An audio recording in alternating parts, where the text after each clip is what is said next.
Oui, c'est...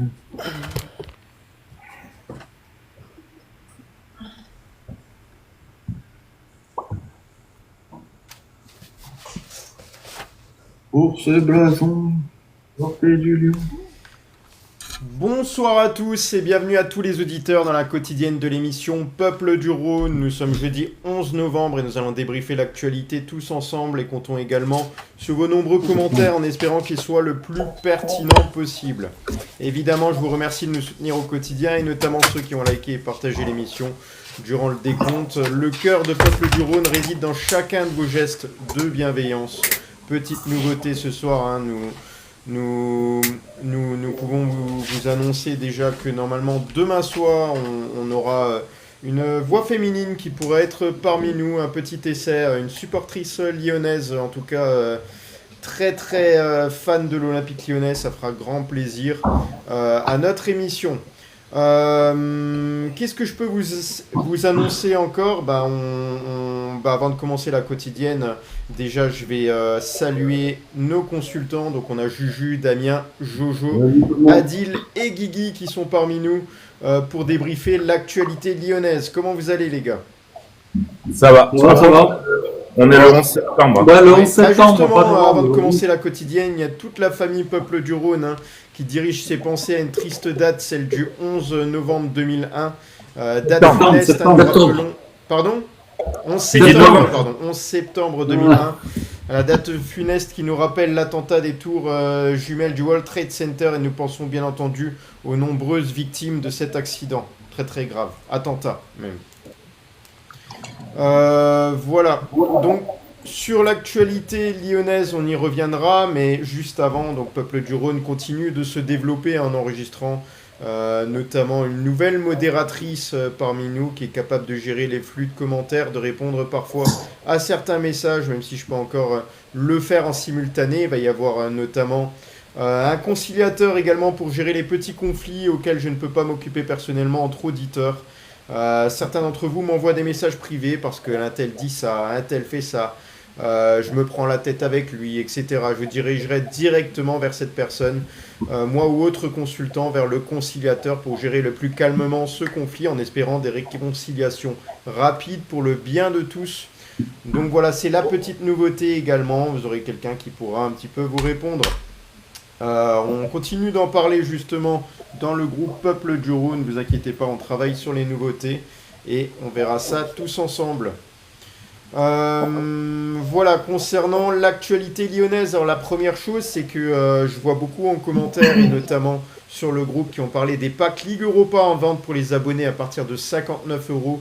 Donc la billetterie de l'OL propose depuis peu les packs Europe à destination des abonnés avec des prix de départ à 59 euros pour les virages et quelques blocs des tribunes latérales. La campagne de Ligue Europa de l'OL débutera le jeudi 25 septembre à Utrecht aux Pays-Bas. L'OL a commencé à mettre en vente du coup ses packs pour les 4 matchs à domicile à destination des abonnés. Il y a aussi quelques blocs excentrés en latéral qui peuvent prétendre assister aux affiches contre les Autrichiens, puis le FC Bâle le 23 octobre, Go Ahead Eagles le 11 décembre et le PAOK Salonique le 29 janvier. Voilà, un pass à 59 euros, on l'a dit. C'est 20 euros de plus que l'an passé pour les virages, mais c'est surtout parce qu'il y avait un match en moins l'année dernière. Notamment la fermeture des blocs pour la venue de l'Olympiakos. Donc les gens ne pouvaient pas acheter des billets pour ces places-là. Les formules des packs s'élèvent jusqu'à maximum 405 euros pour les meilleures places. Les packs pour le grand public ne sont pas encore disponibles pour l'heure. Voilà, réservés aux abonnés en premier temps, ce qui est tout à fait logique. Qu'est-ce que vous en pensez des formules Juju, est-ce que toi tu as déjà pris le pack? Ouais, ça y est, moi j'ai réservé tout de suite. Moi, ça y est, c'est fait. Il est Jusqu'à blindé. maintenant, pour les 4 premiers matchs. Les 4 matchs à domicile, pardon. Voilà, 59 euros, virage sud en bas. Voilà, à 14 euros le match, je pense que c'est une bonne affaire malgré. On m'a dit, il n'y a pas trop d'affiches.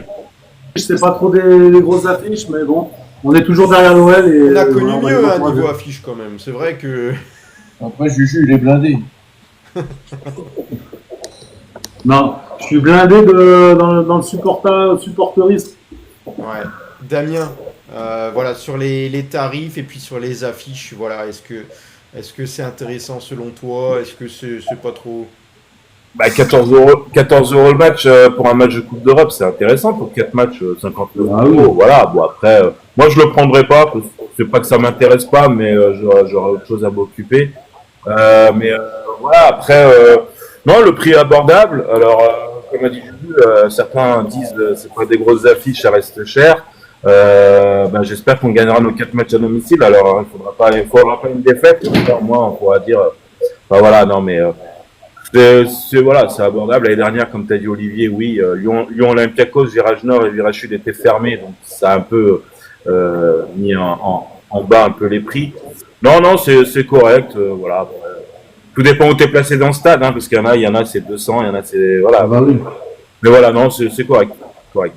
Ouais. Jojo, voilà, donc moi j'ai vu sur les réseaux sociaux, il y a eu quelques critiques, voilà, c'est cher, tout le monde dit la Juju, Damien, c'est plutôt abordable, 14 euros l'affiche européenne, c'est plutôt voilà, correct. Est-ce que toi tu comptes y aller à ces matchs-là? Non. Non, parce que je suis pas là porte à côté. Après, je travaille les vendredis. Non. Voilà. Donc, Dis la vérité. bon, après, moi, là, l'année dernière, moi, j'ai choisi un match comme ça. En phase de poule, ça va faire la même chose. Et puis après, bah, j'irai voir Manchester. Manchester. Ah, on va. Non. J'irai voir si on passe en 8e et tout. Donc voilà. Mais non, pas Manchester, du coup, à moins que je suis devin, qu'on affronte encore Manchester. Mais Bah non, voilà. ils sont pas- Non, bah, on verra après. On ne sait pas comment le futur sera fait. Hein. Peut-être j'irai, je ne sais pas. Peut-être demain j'essaierai de prendre le pack, je ne sais pas. On verra. Adil, il y avait notamment un débat qui a été fait l'année dernière par rapport au nouveau format. Donc c'est un format sur lequel on va dire si tu as allé 12-13 points, tu es qualifié a priori pour le tour suivant. Tu es assuré, en tout cas c'est des mathématiques, hein, c'est pas la vérité, mais c'est ce qu'on considère en tout cas. Quand on voit là ces affiches à domicile quand même plus qu'abordables, ça c'est des points à prendre absolument. Oui, c'est des points à prendre absolument. Mais moi, pour revenir au fait des 59 euros, oui, c'est vrai que c'est pas cher. On va commencer à ressortir les doudounes, parce que là, il va commencer à faire froid dans le stade. Sincèrement, je préfère regarder ça à la maison et pas On a avoir deux trop supporters froid. canapé ici. Hein. Ah mais moi je suis prêt à donner 59 euros pour vous soutenir. Mais les gars, il fait trop froid au stade. Sincèrement, il caille. Alors, je vous laisse y aller et moi je vais vous supporter à la télé. Le pire match que j'ai vu à domicile, hein, où il faisait très très froid, c'était OL LOSC, c'était il y a peut-être 3-4 ans. Lyon avait perdu 1-0 à domicile, c'était en plein hiver, donc on n'a même pas vu de but des Lyonnais.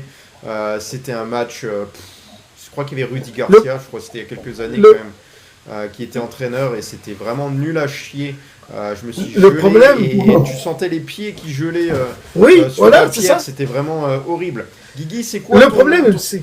par Ah, rapport à ça, c'est quoi ton souvenir, Guigui, d'un match que tu as pu voir où il faisait extrêmement froid, si tu en avais un à nous citer? Alors moi déjà de base je suis frileux donc même quand il fait juste bon pour une personne normale, moi je suis en PLS. Non, on était allé voir des collègues le OL Francfort qu'on gagne 3-2.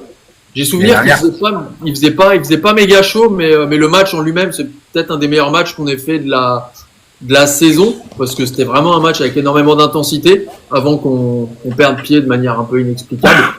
Et sinon je vais voir un peu le prix des trucs grand public mais ouais sur les 4 matchs je vais essayer peut-être d'en faire un ou deux, ça va dépendre des tarifs qu'ils vont proposer aussi pour ce type de match. Il y a peut-être pas d'affiche, mais ça va dépendre aussi peut-être du classement.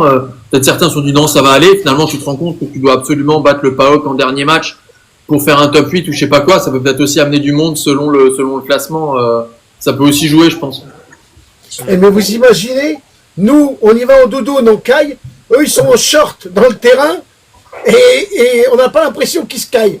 Ouais, mais non, quand C'est tu vrai. vas toujours- C'est pour les remplaçants, Ah c'est oui, plus quand dur. t'es chaud. Oui. Ben, on les voit avec des couvertures, les remplaçants. Ah bah oui. Voilà, c'était par rapport à ces places-là, on va pas rester sur le sujet-là, parce que bien entendu, Ouais. on est quoi? On est jeudi, vendredi, samedi, dimanche, on est 3 jours avant d'affronter le Stade Rennais Et cette fois à l'extérieur, hein, au Roison Park, ça n'a jamais été vraiment de bons souvenirs pour l'Olympique lyonnais. C'est un petit peu la bête noire au vu des résultats.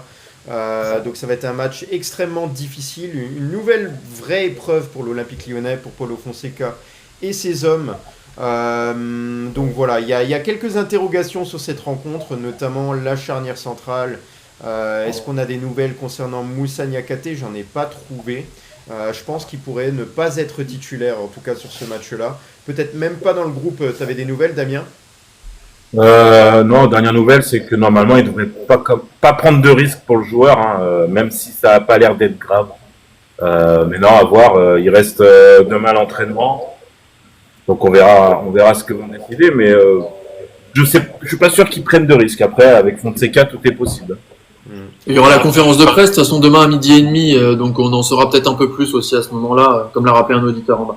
Ouais. Moi, j'ai entendu que ça serait le Néerlandais. Ça serait le Néerlandais qui le remplacerait. En même temps, il n'y a pas trop le choix. Dick. Ouais, on est Il y pas a beaucoup de possibilités, c'est vrai que c'est un effectif très restreint. J'ai regardé tout à l'heure un petit peu ce qui s'est passé du côté de l'OL niveau transfert, même si on voit ça tous les jours. On compte du côté de l'OL, en comptant les prêts plus les ventes, 20 départs et 9 arrivées. Donc on se doute bien qu'il y a un effectif qui est bien plus réduit. Donc il y a une grosse différence. Moi voilà, sur la charnière centrale, Niakhaté, c'est dommage parce que c'est vrai qu'il fait un bon début de saison. Il est assez costaud. Je trouve qu'il y a une belle complémentarité avec Mata. Ils ont appris à se connaître la saison dernière et là ils avaient vraiment les repères qu'ils étaient prêts. On espère qu'avec Kluivert ça va le faire. Si c'est la défense centrale qui va être alignée, il n'y a pas beaucoup de choix. Est-ce que j'ai confiance là? On va dire oui. Pourquoi? Parce que tout simplement, Paulo Fonseca a pas seulement travaillé sur les joueurs qui vont être alignés en défense, il a travaillé sur la stratégie, sur le plan défensif pour que l'OL soit plus solide, pour qu'il y ait moins d'espace et pour que l'adversaire ait moins de possibilités de marquer. On l'a vu lors des 3 premières journées de championnat. Donc oui, je pense que tactiquement, l'OL est plus prêt, peu importe qui c'est qui est aligné. Les joueurs vont devoir suivre les consignes à la lettre et je pense qu'ils sont prêts. Je pense que Kluivert, notamment, il va avoir droit à quelques séances vidéo pour parfaire un petit peu son placement, voir les consignes qui lui sont données. Paulo Fonseca est friand vraiment de vidéos pour travailler les placements avec ses joueurs. Et quand tu as un joueur qui n'a pas l'habitude de jouer, je pense que ça va être quelque chose qui va être travaillé. Voilà, Jojo, toi tu as confiance en la défense centrale qui pourrait jouer dimanche? Bah écoute, c'est comme ça qu'un joueur doit être mis dans le bain. Voilà. C'est son moment avec le vert, c'est son moment de montrer ce qu'il a dans les jambes. Voilà. Après, voilà, on n'a pas encore la compo officielle. Attention, on a déjà vu des dires comme quoi qu'un tel joueur ne pourrait pas être là. Puis finalement, la surprise, c'est qu'il soit là. Mais dans la logique des choses, étant donné que Niakhaté, voilà, on sait qu'il a eu une petite alerte au niveau du genou. Peut-être Fonseca va pas prendre de risque. Mais ouais, pour moi, Kluivert, il peut faire quelque chose, on sait pas. J'espère pas comme Kaetacha, c'est tout. Voilà, donc sur les ailiers, qui c'est qui peuvent être alignés là défensivement? Taglia. Juju. Bah, j'espère voir j'espère voir Tagliafico titulaire aussi. À gauche qui reprenne sa place et puis à droite Matt Van Nice, et je pense qu'il va rester là. Ouais, ça m'a l'air d'apporter en plus pas mal d'expérience. Moi, sur le Stade Rennais. Pardon? Sur Tagliafico, j'ai un petit doute. Il est revenu à peine d'Argentine. À chaque fois que ça a été le cas, il n'a jamais été titulaire quand il revenait d'Argentine. Décalage horaire. Après, bon, le match est dimanche. Mais aux dernières nouvelles, il n'a pas oublié sa valise. Aux dernières nouvelles, en tout cas, il n'a pas perdu 24 heures à chercher sa valise. Non, mais là, il est déjà revenu à Lyon, déjà, non? Il a joué la nuit avant-hier, mais bon, il y a un décalage. Ouais. Mais je crois il y a l'année dernière, quand il n'avait pas joué, c'était juste la veille qu'il était revenu. Non, mais il y avait aussi le problème, comme dit Olivier, à Paris, il avait oublié quelque chose. Ouais, la valise aussi. Du retard. Voilà. Est-ce que Fonseca va vouloir le mettre? Parce que Vinicius Abner, pour l'instant, c'est pas dégueulasse non plus. Donc, il faut voir. Après, vous savez, ces choix-là, c'est l'entraîneur qui va décider. Il va discuter avec le joueur. Si le joueur se dit, c'est bon, je suis prêt, enfin, j'ai plus de décalage, tout va bien, et peut-être qu'il jouera. Maintenant, on verra. Ouais, Adil, et après je reviens sur Damien parce que c'est quelque chose que je voulais voir avec lui. Ouais, Adil. Est-ce que vous pensez que les deux nouvelles recrues là, qui sont arrivées il y a peu de temps vont être titularisées? Et on en a parlé hier. En parlant On a du parlé gardien, Piano Ghezal, je pense. Non, non, non, pas le gardien. Ghezal Ghezal. Et Satriano. ouais, Satriano. On en a parlé hier, moi, Adil, de voilà, Satriano. moi personnellement, j'espère en tout cas que le numéro 9, Satriano, pourra jouer demain. Je pense que même si tu es un joueur qui n'a pas l'habitude de jouer avec ses coéquipiers, c'est son vrai poste. Je pense qu'on n'a pas trop le choix. Si on veut utiliser Corentin Tolisso en faux numéro 9, franchement, je pense pas que ça va marcher à chaque fois. Je pense que justement l'adversaire et l'entraîneur va travailler pour contrer ça, et il y a des facilités quand t'as pas un vrai neuf de jouer contre ton équipe. Je suis vraiment pas fan de ça. Voilà, donc j'espère que Satriano va jouer. Et la deuxième recrue, c'était qui? Ghezal. C'est Rachid Ghezal. Rachid Ghezal, pour moi, il est plus talentueux que Karabec. Pour moi, sur le côté droit. J'ai pas de doute là-dessus, mais je pense qu'il sera pas prêt physiquement à débuter. Je pense que ce sera Karabec qui sera aligné d'office. Ouais. D'ailleurs, j'espère que Rachid Ghezal sera prêt physiquement à un moment donné lors du début de saison, parce que je pense qu'on va avoir besoin de lui au vu de l'effectif restreint. Mais pour moi, Ghezal, Olive, pour moi, Ghezal, ça va être un joker. Ça va être un joueur qui va rentrer vers la fin de match. Ouais, il a pas de préparation dans les jambes. Ouais, Ah, mais attention, hein, de ce que je vois aux entraînements, Rachid Ghezal ne fait pas une préparation physique, hein, donc il joue tout le temps avec le collectif. Est-ce qu'il serait déjà prêt physiquement? Après, de là à être titulaire, je suis pas sûr. Hein. Oh, bah non, moi non plus. Mais On a vu, pour exemple, on peut comparer. T'as Tagliafico qui s'est préparé avec l'aide bien sûr de spécialistes et tout ça, de la préparation, pour être prêt physiquement. Malgré tout, lorsqu'il est revenu, il n'était toujours pas prêt. On voit Rachid Ghezal qui dit oui, je me suis entraîné chez moi. J'ai des doutes honnêtement que tu arrives déjà à atteindre le plein pot de ton potentiel physique en tout cas. Donc je suis un peu inquiet là-dessus. Guigui. Bah non, il est arrivé il y a pas longtemps, même si c'est un ancien de la maison. Karabec a joué contre Marseille, c'est pas impossible qu'il retrouve ce poste un peu d'ailier droit où il a été plutôt, je trouve, plutôt bon pour envoyer des centres. C'est peut-être mieux si t'as Satriano pour récupérer les centres, même si Satriano a peut-être qu'une heure de jeu dans les pattes.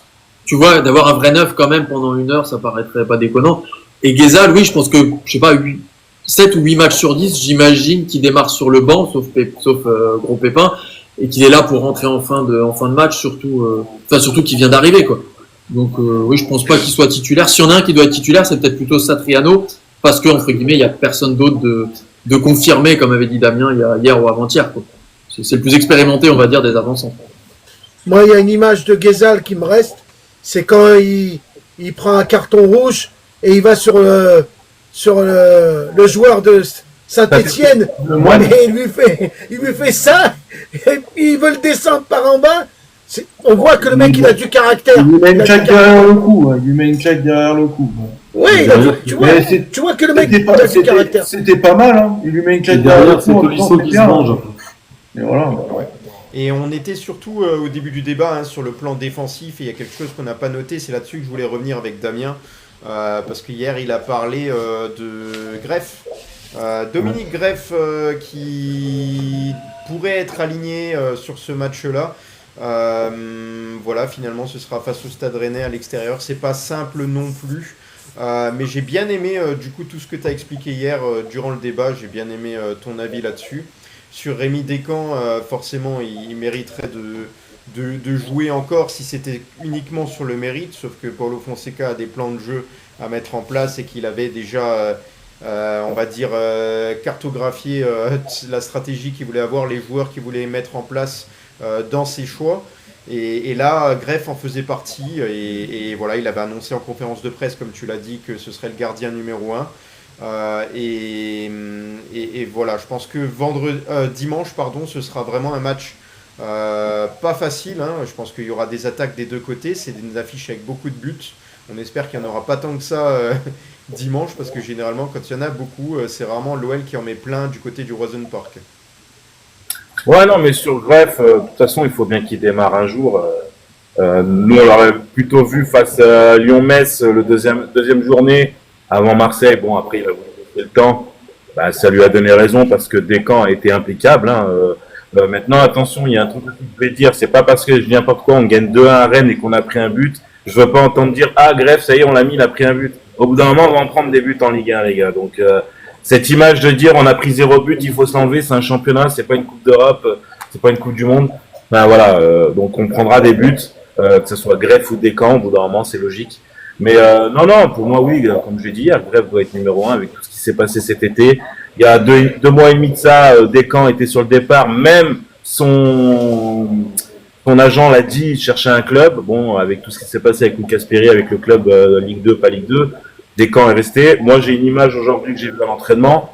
Les deux gardiens s'entendent super bien, ils se tapent dans la main quand ils se font des arrêts.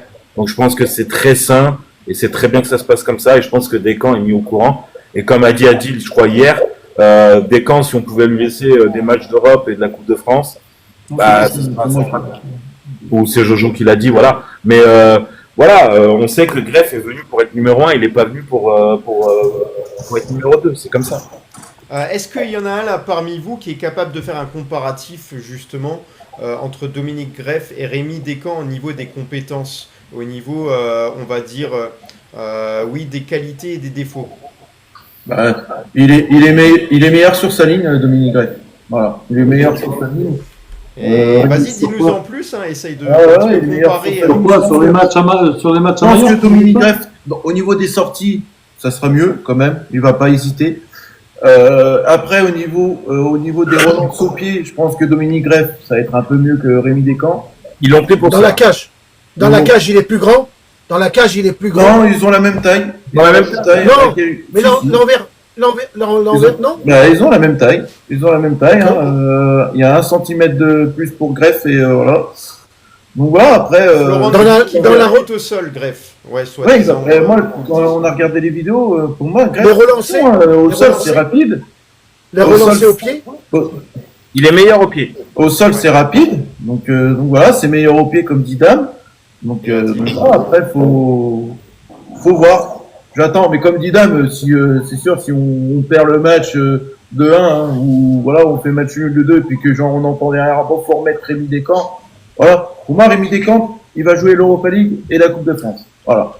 Mais du coup, si il fait ça, c'est qu'il aura déjà plus de matchs à son actif que Dominique Greff. Voilà. Voilà, pour un petit peu comparer aussi, on peut rajouter sur le comparatif. Ce que j'aime bien sur Rémi Descamps, c'est son placement aussi, parce que du coup, on va dire que c'est pas les adversaires aussi qui font des frappes qui parfois sont moyennes et qui fait des arrêts, comme je l'ai pu le dire à Jojo, qui sont parfois sur le gardien. Je trouve, voilà, il a eu de la chance aussi que les frappes étaient parfois pas mieux tirées. Mais il y a un paramètre que j'oublie, et Jojo pourra le dire, c'est le placement du gardien, c'est très important. Parce que si le gardien est déjà bien placé au départ, il a l'intelligence d'être bien positionné, forcément ça aide. Et je trouve qu'il est très intelligent, Rémi Descamps, sur ce qu'il a montré du côté de l'OL. Et sur Greff, je voulais juste rajouter quelque chose, en tout cas, il fait partie du top 5 des meilleurs gardiens de la Liga. Oui. Donc voilà, c'est quelque chose qui peut être intéressant à suivre pour l'Olympique Lyonnais. Il y a notamment un spécialiste qui avait dit, pour une interview pour Greg, pour faire le média Ferveur Lyonnaise, qui a dit que oui, c'est un gardien, voilà, un bon gardien. Il n'avait pas jugé non plus que c'était un excellent gardien, mais il a dit que c'est un bon gardien qui est capable de faire voilà, le nécessaire, fait des arrêts très vifs au sol, relance au pied, très propre, il réalise des arrêts, mais que c'est soi-disant pas un très grand gardien, mais il a encore une marge de progression. Les gardiens, ça a des très longues carrières et Dominique Greff peut vraiment franchir un palier à l'Olympique Lyonnais. Il considère d'ailleurs que l'OL est déjà un très grand club. Et forcément, bon, c'est à la fois de la communication et à la fois, je pense que c'est la vérité. L'OL est encore capable d'attirer. Aujourd'hui, c'est un peu plus compliqué, mais c'est surtout la situation économique qui fait que, voilà. D'ailleurs, pour attirer Greff, il fallait donner des garanties financières, on le rappelle, et ça n'a pas été facile du tout. C'est un petit peu la difficulté, mais sinon, l'OL reste attractif et observé en Europe, et pas seulement pour former les jeunes. On espère que l'OL retrouvera un standing d'ailleurs en Europe. Pour ça, il faudrait atteindre régulièrement soit les demi-finales, on va dire, de Ligue Europa, soit les 8e, quarts de finale de Ligue des Champions pour retrouver un petit peu un standing. Ce qui va être bien plus compliqué sur les 2-3 ans à venir avec de moyens bien inférieurs à d'habitude. Ouais. Adil, là-dessus, justement, est-ce que l'OL, selon toi, là, peut retrouver la Coupe d'Europe régulièrement sur les années à venir? Et est-ce que cette saison, déjà, parce que Pierre Ménès nous a dit que l'OL, selon lui, terminera dans le top 10 et qu'il n'y a pas plus de garantie que ça? Moi, je pense pas, parce que ils font un départ vraiment très bon. Comme j'ai dit depuis le départ, c'est une équipe qui n'est pas attendue. On peut être surpris de l'Olympique Lyonnais, parce que avec le technicien portugais, il peut nous faire des surprises. Maintenant, si on arrive dès cet hiver à faire des très très bonnes performances, on aura au mois de novembre, on repassera devant la DNCG, et à la suite de la DNCG, peut-être on pourra recruter des renforts. Mais pour moi, là, pour moi, les gars, on va entamer un calendrier très très compliqué. Ça, c'est sûr. Et c'est là, pour moi, là, Lyon, en fait, là, ça va être pour moi, c'est un deuxième défi. Le premier défi, voilà, c'était le début de championnat et tout. Là, on arrive sur un deuxième défi, c'est-à-dire d'enchaîner les matchs, voir comment le collectif va être après ces matchs-là, si ça va être fatigué, s'ils vont pouvoir enchaîner comme ils ont fait l'année dernière. Hein. Rappelez-vous, l'année dernière, il y avait les matchs de Ligue 1. Ils enchaînaient très très bien les matchs d'Europa League aussi derrière. Donc à voir, peut-être Fonseca, il a peut-être trouvé la clé hein, pour ça. Donc moi j'attends de voir. Moi je me prononcerai après quand on aura enchaîné des matchs d'Europa League et on verra si on peut dire que Lyon peut accrocher l'Europe ou pas fin de saison. On nous dit, et c'est un commentaire pertinent parce que c'est vrai qu'on parlait de Dominique Greff à 28 ans, est-ce qu'un gardien a encore une marge de progression? Vous savez quoi les gars, il suffit d'une année, il suffit d'une saison, une grande saison pour faire partie des grands gardiens. Il suffit de tout simplement déjà que le club dans lequel tu joues performe, que toi tu performes personnellement dans tes buts, que tu encaisses le moins possible, que tu fasses pas trop d'erreurs, que tu sois très régulier, très bon, que tu fasses partie du meilleur gardien de ton championnat. À ce moment-là, tu auras déjà franchi un palier, sachant que la pression est supplémentaire pour moi du côté de l'OL. Non, mais je voulais revenir sur un truc. Moi, j'ai maintenant le souvenir de l'année dernière. Rappelez-vous, on avait eu le débat Anthony Lopez, Lucas Perry. On avait eu un débat comme ça déjà quand Lucas Perry remplace Anthony Lopez. Alors, on avait beaucoup le débat, bien sûr, ce qu'avait fait Textor, comment avait viré Anthony Lopez, c'était pas bien. Mais moi, je me rappelle des débats où ça disait Lucas Perry, ça va être nul. Lucas Perry, on connaît pas. Bon, au final, Lucas Perry, il a fait fermer pas mal de bouches. Donc voilà, moi je le répète, Greff est venu en tant que numéro 1, le coach l'a dit en conférence de presse. Voilà, il a laissé le temps à Greff de s'adapter, de s'acclimater au jeu. Et Descamps a réussi, voilà, il a fait 3 beaux matchs. Maintenant, c'est comme ça. Greff et Descamps le savaient très bien que Greff venait en numéro 1. Donc, il y a 2 mois et demi, je répète, il devait partir, Rémi Descamps. Donc, et voilà. pour finir sur ce sujet-là, est-ce qu'il y a quelqu'un qui pourrait défendre justement Dominique Greff et défendre l'idée qu'il devrait jouer à Rennes? Adil, peut-être? Moi, sincèrement, j'étais pour que le gardien qui a fait des bons résultats reste dans la cage. Maintenant, comme dit Dame, s'il est arrivé pour être numéro 1, même si moi je demande que le gardien actuel reste, ça ne se fera pas. Ce sera toujours l'entraîneur qui aura le dernier choix. En tous les cas, moi ce que je veux vous dire par rapport à l'Olympique Lyonnais, c'est que la mayonnaise elle est en train de monter. On va faire une année complète et à partir de l'année prochaine, peut-être on pourra faire des meilleures recrues. Parce que là, c'est une saison morte. On aurait dû descendre en Ligue 2. On reste en Ligue 1. C'est une saison quand même morte parce qu'on reconstruit quelque chose. On est en train de reconstruire quelque chose. Ouais. Financièrement, il a dit qu'on mettait 3 ans à se remettre financièrement. Si vous avez une conférence de presse, mais il faut 3 ans. Si tout va bien, en 3 ans, si on a l'Europe, après, en 3 ans, on pourrait être rétabli. Au niveau et c'est ce que Pierre Ménès notamment nous a dit la dernière fois, c'est quoi être bien financièrement en fait? C'est quoi sortir de là pour l'Olympique Lyonnais? C'est tout simplement trouver un équilibre financier et ne pas devoir vendre pour 100 millions chaque année. Ça aussi c'est quelque chose qui fait que tu peux être ambitieux. Ça veut dire qu'à partir du moment où l'OL n'a plus besoin de vendre, c'est-à-dire a plus besoin de vendre pour 100 millions, et s'ils avaient que 30 ou 40, 30 et 50 millions à vendre par an, ils pourraient avoir un projet un peu plus ambitieux et garder les joueurs sur plusieurs années. Parce que là, on garde des bons joueurs un an, on les revend.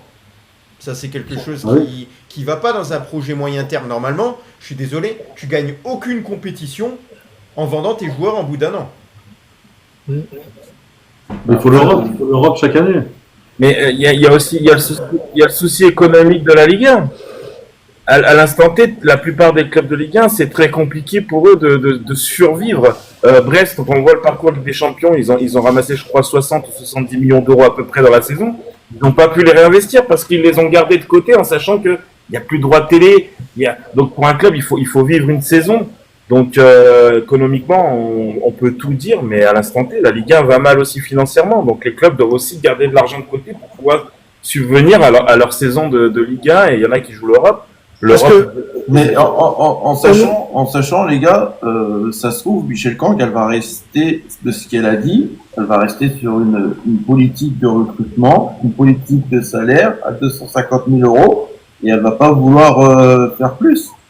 Pour l'équilibre du club, pourquoi pas pour le futur. Après, est-ce que en faisant ça, ça va permettre d'économiser pour aller voir peut-être des plus gros joueurs? Mais là, à l'instant T, les gars, on peut pas parler déjà comme ça tout de suite. Il faut attendre de voir comment la saison elle va se terminer. Voilà, parce que on sait très bien que c'est soit on coûte des sous, soit on va loin en Europa League, soit on accroche une place européenne à la fin de saison. Là, à l'instant T, le début de championnat vient de commencer. Je pense que c'est trop tôt. C'est trop tôt pour en parler. On nous dit que il faut 3 ans pour que l'Olympique Lyonnais soit sauvé. Mais n'oubliez pas un truc, qu'il faut aussi 3 ans pour que Ligue 1 Plus soit performant et pouvoir donner de l'argent au club. Moi, je vous dis, si Textor s'efface totalement de l'Olympique Lyonnais et que dès l'année prochaine, Michel Kang devient la nouvelle, elle est présidente, mais rachète carrément le club, là peut-être on pourra racheter, peut-être. Ouais. Michel Kang n'est pas que présidente de l'Olympique Lyonnais, elle est aussi présidente d'Eagle Football maintenant. Oui, mais peut-être elle prendra la totalité, Olivier. Et en fait, comment il s'appelle même le nom de John Textor. John Textor, qui est encore en place, il a aucun pouvoir. En fait, il a tout perdu légalement. À travers la loi, il n'a plus rien le droit de faire, en fait. Il a écrit noir sur blanc les conditions pour lesquelles il pouvait diriger. Et il a rien respecté. Aujourd'hui, il a les mains liées, John Textor. C'est pour ça qu'il cherche du réconfort auprès de Nottingham Forest. Et c'est pour ça qu'il cherche, voilà. Et à s'allier même avec Nottingham Forest, il voulait même rejoindre la multipropriété de Nottingham Forest, enlever Botafogo pour mettre la preuve qu'il aime plus que tout, hein, Botafogo. Retirer Botafogo pour s'allier à quelqu'un d'autre et faire participer à une autre multipropriété, Adil.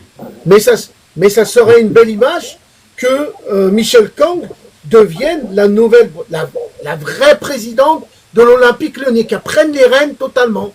Même si vous me dites que Textor n'a plus les mains, mais pourquoi pas l'année prochaine ou l'année d'après qu'elle rachète. Ça veut dire que elle achète de l'argent et que ça devienne, que ça soit. Il y a un truc qu'il faut comprendre aussi. Il y a un paramètre qu'on ne parle pas. Il faut savoir que Arès a mis de l'argent. Et là, veulent aussi récupérer un gain, Adil. Donc c'est pour ça que l'OM va mettre du temps, parce qu'en fait, l'argent qu'ils vont aussi récolter, ils doivent rembourser. Et j'ai demandé de poser la question à Guigui, justement, parce qu'il n'a pas trop pu communiquer là-dessus. Moi, ce que je pense, tu me dis ce que tu en penses, Guigui, c'est que en fait, Arès et Michel Kang, notamment, qui travaillent avec tous les membres qui vont travailler là-dessus, a stabilisé la situation économique de l'Olympique Lyonnais sur plusieurs années. Une fois que la situation est stabilisée, l'OM pourrait très bien être revendu, c'est ce que je pense personnellement, revendu et bien plus facilement, et à ce moment-là, il pourrait aussi récupérer de l'argent. Ouais, après, il faut que tu sois, faut que tu aies des actifs, enfin, faut que la situation soit stable, les gens vont quand même se dire, rachat de club, ça se regarde, je veux dire, on a vu avec Textor qui a tenté des trucs, ça n'a pas fonctionné, t'as pas mal de mecs qui ont perdu énormément de pognon, investi à perte dans le football, hein, tu fais rarement des culbutes positives dans le foot. Hein. D'habitude, c'est t'investis, c'est ton jouet, t'es content, mais c'est parce que tu es milliardaire au départ, entre guillemets, et que tu t'en fous un peu de lâcher le pognon. Je veux dire, c'est possible, mais déjà, faut qu'on se remette à flot. Et Olivier, faut pas rêver. Tant que tu as des offres au-dessus du marché, les mecs, on va les vendre. Hein. C'est malheureux. Hein. Mais je veux dire, s'il y a une offre qui arrive au-dessus du marché pour n'importe quel joueur, ça fait qu'un an qu'il est là. Bah ouais, mec, mais t'as une offre à 50 qui arrive, le mec il en vaut 25, ça part. Hein. Une offre à 20, le mec en vaut 6, ça va partir. C'est malheureux, je sais. Mais à part quelques clubs en Ligue 1, on en est tous là. Regarde Monaco, qualifié pour la Champions League, ils ont recruté pour 12 ou 13 millions d'euros, plus les salaires de Pogba et Ansu Fati. Mais c'est ridicule, entre guillemets, comme recrutement. Alors qu'ils n'avaient pas nos problèmes. Enfin, je veux dire, on est tous dans ce cas-là, et Gerlinger l'a rappelé. Le vrai problème de la Ligue 1, c'est qu'on n'a pas de droit télé. Et pour le soi-disant 5e championnat d'Europe, c'est quand même légèrement un problème. Normalement, les droits télé, c'est une source énorme. Et Gerlinger l'a dit presque en rigolant, il a dit « je compte même pas dessus ». C'est quand même catastrophique. Comme tous les clubs, hein, pas que pour nous. Comme je l'ai expliqué la dernière fois, il y avait le président de Lens sur RMC, il l'a expliqué aussi. Il y a un moment économique pour les clubs français qui sont cataclysmiques. La plupart des clubs vivent sur des droits de télévision, Nantes, machin, ils en avaient besoin. Cette année, c'est nada, donc c'est très très compliqué. Et pour revenir, on va dire, si Morton, à l'heure actuelle, fait une saison comme il est en train de faire, mais l'été prochain, les gars, on reçoit 40 ou 45 millions d'euros, il est dans un avion, hein, c'est terminé. Hein. Moi, je vous le dis. Hein. Bah, c'est simple. Moi, je pensais par exemple que l'OL trouverait une autre solution pour garder Georges Mikotadze. Il se trouve qu'entre-temps, on a appris notamment que l'OL n'a plus, que les dirigeants lyonnais, dont Michel Kang, n'a plus le droit d'injecter de l'argent. C'est-à-dire il y avait une limite, un plafond pour injecter l'argent. Je ne savais pas que c'était possible. Je pensais qu'on pouvait réinvestir notamment sur une dette, qu'on pouvait redéposer de l'argent, etc. En réalité, ce n'est pas le cas. Ça a été dévoilé quelques semaines avant, une ou 2 semaines avant la fin du mercato. Moi, ça m'a choqué. Je ne savais pas. Je pensais qu'ils avaient déjà suffisamment investi et que c'est normal qu'ils n'allaient pas rajouter de l'argent. En réalité, on leur interdit même de le faire. Donc là-dessus, j'ai appris quelque chose. C'est obligé, Olive. Sinon, si tous les clubs feraient ça, ils passeraient la DNCG crème. Hein. Ouais, mais il faut avoir le mec qui a le pognon. Ouais. C'est pas tout de dire je mets 70 millions ou 100 millions. Il faut que quelqu'un puisse les mettre chaque année. Imaginons, vous êtes 5 autour de la table, vous voulez garder Georges Mikotadze, il vous faut 30 millions, chacun met 5 millions, j'abuse, tu vois. Peut-être il serait dit sur le plan sportif, ça aurait pu apporter quelque chose d'autre sur la fin d'année, tu vois. Je pensais que c'était une possibilité, mais sauf que Greg avait totalement raison sur le plan que, voilà, maintenant, on va sacrifier même les éléments qui sont ultra importants. On sacrifie. Mais moi, je le redis. Tous les clubs le font, Olivier. Or quelques clubs, tout le monde le fait, et encore plus. Je ne fais pas le comparatif vraiment avec les autres clubs, parce que pour moi, l'OL est censé être un club d'autre standing, tu vois. Je vais pas on a failli être en Ligue 2, Olivier. Je vais pas comparer. Je le sais, mais quand tu as un club qui a un certain aura, avec un certain, on va dire, ce qui donne les résultats sportifs de l'OL, c'était aussi la passion, tu vois. C'est la passion, c'est l'environnement, c'est l'ambiance familiale, c'est un peu l'histoire aussi du club. Pour moi, ça n'a pas à voir avec tous les clubs, tu vois. Pour moi, l'OL est différent. L'OL, ça ne fonctionne pas exactement. On aimerait bien, mais non. Sauf que là, c'est tombé bien bas, donc forcément, oui. Mais... Les Bordelais, ils doivent dire quoi en ce moment? C'est pareil. Il y a Adil là qui va. C'est un club historique de France, Bordeaux, donc ils doivent dire pareil. Moi, je vais vous dire sincèrement, tant qu'il n'y aura pas une caisse noire, où on peut sauver des clubs comme Bordeaux, Ajaccio, ça veut dire que ça serait tous les clubs de Ligue 1 et de Ligue 2 qui réinjecteraient dans une caisse pendant de nombreuses années, et quand il y a un club qui est vraiment en difficulté, on pourrait le sauver. Mais là aujourd'hui, malheureusement, on a eu un escroc, et c'est pas fini, parce qu'il essaye toujours de rebondir. Il a mis faillite un club portugais. Ça y est, il n'existe plus. Il n'existe plus, et c'était un grand club. Il n'existe plus. Alors voilà, moi je veux revenir sur l'Olympique Lyonnais. Je vous dis un truc, c'est que Arès va stabiliser le truc. Ils poseront la question à Michel Kang si elle veut acheter le club. Ils feront une proposition. Et si c'est pas elle, ça sera peut-être quelqu'un d'autre. Mais moi je suis quasiment sûr que Michel Kang rachètera l'Olympique Lyonnais dans quelques années. Elle a déjà l'OL Lyon. Hein. Alors, il y a un débat qui a été fait notamment sur il y avait ce débat-là, notamment sur RMC. Adil, il a peut-être pas totalement tort, soi-disant que Michel Kang pourrait craqué, mais vraiment craqué pour l'Olympique Oh. Lyonnais en découvrant vous justement l'avez le, vu, sport, comment le football masculin, alors qu'elle connaissait même pas certains joueurs comme Lionel Messi il y a quelques années. Et apparemment, elle pourrait être vraiment, au vu de la passion des supporters et les remerciements qu'elle a eu, Oui, elle est très Oui. touchée. Et il se pourrait, hein, que dans un coin de sa tête, elle se dit, en fait, la passion, elle est immense. J'aime beaucoup les femmes et tout ça, le football féminin, mais chez les hommes, c'est aussi quelque chose. Peut-être. Oui, Ouais. tout est possible. Et c'est surtout surtout en plus de ça, c'est qu'elle était au match, Lyon Ah match. oui, elle a fait ça. Tu as vu, Mais Jojo on l'a vu, elle a fait ça. Eh ben, elle Ah, voulait dire non. quoi par ça, en fait, Michel Kang? Elle voulait dire stopper le match? Non, je sais pas. Non, oui, c'est je la sais fin du pas. match. Non, ça, alors ça a été expliqué. Je l'ai vu la vidéo. Ah putain, ça a été expliqué. C'est pas pour dire stop, arrêtez le match et tout. Non, c'est. Faudrait que je C'est ce que retrouve. j'aurais compris. Bah, réfléchis, tu nous dis après si tu te Non, rappelles. Ouais, Non, je pense qu'elle est- Juju? Non, elle était Ah, je sais pas, contente. si c'est un truc, ça veut dire. Non, j'ai vu la vidéo. C'est Elle l'a coréen ou expliqué à quoi la fin du match. J'ai vu la vidéo. Elle l'a expliqué C'est à la fin du Gangnam match. Style. Mais pour Ouais, c'est ça. revenir vite fait au sujet, il y a un paramètre aussi à prendre en compte, c'est que avant même de penser au rachat de l'OL, il faut savoir ce qui s'est passé avec Textor. Il y a des encours juridiques en cours, et je pense qu'avant qu'ils vont penser à racheter, ils vont vouloir savoir exactement le problème qu'il y a eu, les encours juridiques. Il y a même Lucas Perry qui a porté plainte contre Botafogo, donc il y a encore plein d'affaires à traiter avant de penser à se dire je vais racheter l'OL tout de suite, parce qu'il y a des encours juridiques aussi. Voilà, ce qui se passe avec la justice et Lucas Perry, c'est que oui, il a porté plainte, je crois, pour pas avoir touché 400 000 plus de 400 000 euros. Voilà, ça faisait partie du contrat. Encore un contrat qui n'est pas respecté par John Textor. Et il me semble que les contrats qui ne sont pas respectés par John Textor auprès des joueurs, Ah, voilà, auprès des, Je oui, l'ai. attends, auprès Je des, comment ça s'appelle, auprès des partenaires, auprès des, voilà, de ceux à qui il doit l'argent, bah, ça se compte par dizaines. Donc il y a des dizaines de factures qui ne sont pas payées. Voilà, alors le geste de Michel Kang, c'était tout simplement pour dire aux supporters d'arrêter de faire des gestes obscènes, des doigts d'honneur Pendant la célébration du but. à l'encontre des joueurs marseillais. Je l'ai. Michel Kang nous explique que son geste lors de l'Olympico masculin n'avait rien d'une Macarena ou d'une volonté de faire siffler la fin du match. La bosse de l'OL et des Lions demandait à des supporters d'arrêter de faire des doigts d'honneur aux dirigeants marseillais assis près d'elle. Mais c'est Voilà. qui nous dit ça? C'est quel Et, média? et, C'est un média, Olivier, si tu Et- veux pas croire. Je veux et- bien savoir. Hein. et- Voilà, bah moi je veux bien savoir, moi j'y crois. Hein. Ah, tu veux pas me le Et- dire? Non, bah je te dirais Non, pas. il veut cacher. non. Ah, Et n'oubliez pas, les gars, Foot 0-1.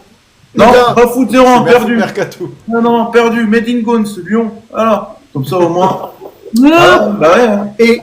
et n'oubliez pas un truc, c'est que au mois de juillet, quand on a voulu acheter Grave, l'équipe espagnole, elle a demandé des conditions pour pouvoir que Grave arrive à Lyon. Je peux vous dire un truc, il n'y en a pas tant que ça qui viendront toquer à l'Olympique Lyonnais pour les racheter. Je pense que Michel Kang pourrait être la bonne candidate. Voilà, je vais rester là-dessus. Non, mais Mais c'est j'espère de tout mon cœur que ça sera elle la nouvelle présidente de l'Olympique Lyonnais. Parce que moi, franchement, La le nouvelle, peu elle est de déjà temps que je... président. En Europe, Non, Adil, oui. en Ah, Europe, en Europe, combien de femmes sont présidentes, je te dis présidentes de leur club? Présidentes. Hein. En Là, Europe, tu me poses une essaye colle. de deviner. Ah. là, c'est facile, je te jure, c'est facile.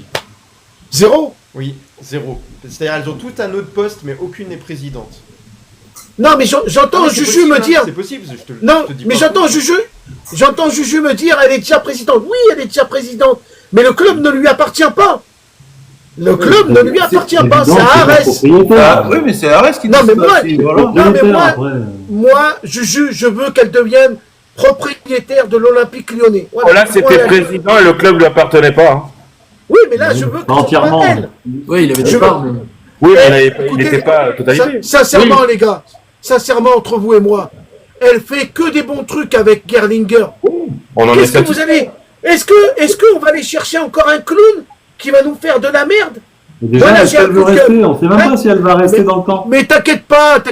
Elle s'est amusée. À l'Olympico, elle s'est amusée. Elle est descendue voir les joueurs. Elle s'est Donc, on est pas- amusée. Elle fait son rôle de présidente, là, c'est tout. Bon, bah d'accord. Après, c'est vrai que sur la vie d'Adil, il y a quelques-uns et même des consultants qui ont dit qu'apparemment elle pourrait tomber sous le charme de l'OL. Voilà.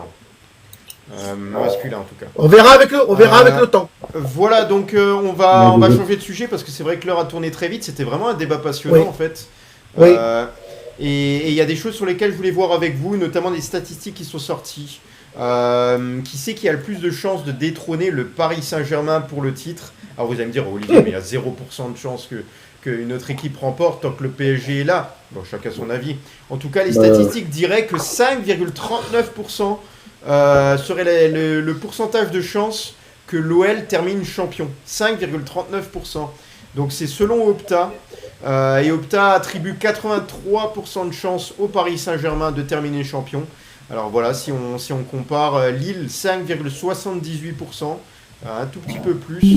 Et voilà, donc c'est une statistique qui peut faire débat. Est-ce que, voilà, selon vous, je vais commencer déjà, l'OL, bien sûr, a très très très faible chance. Ce serait miraculeux qu'avec un effectif pareil, on s'en sorte. Même si on a des valeurs collectives qui, imaginons, pourraient être supérieures au PSG. Imaginons-le, j'aimerais bien. Supérieures au PSG, je pense que qualitativement, il y a trop de différences. Donc il y a un gros palier.